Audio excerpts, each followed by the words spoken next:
Mayroon pong isang nagpakilalang pastor, siya daw ay propeta. Siya po ay isang black, no?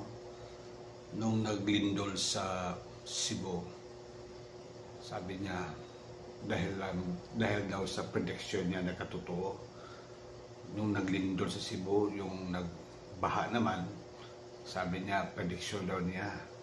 At ngayon namang bago, prediction naman niya na makukulong si BBM. Mga kapatid ko, mga Katoliko, paalala lang po. Tayo po ay, we are warned by Jesus Christ in the book of Matthew chapter 24 verses 24.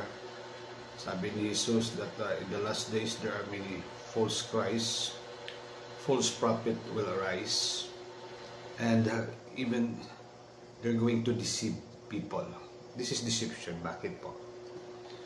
Sabi niya ang Cebu daw dahil idolatrous, kaya nililindol, binabaha. Ito lang masabi ko po. Before siya actually marami na pong lindol dumaan dito sa Cebu.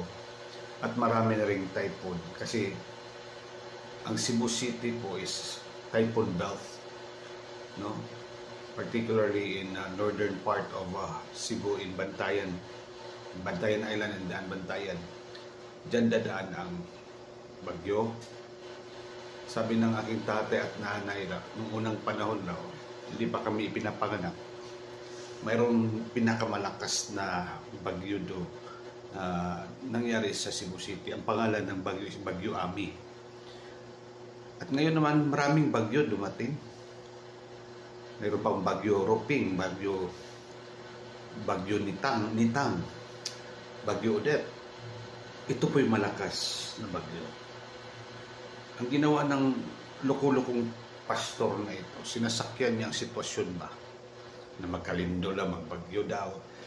Matagal na po itong bagyo, Pastor Otoy, no?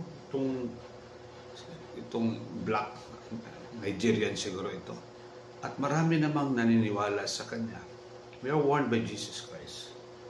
Sabi niya sa mga prediction, hindi daw manalo si Inday Sara magiging presidente.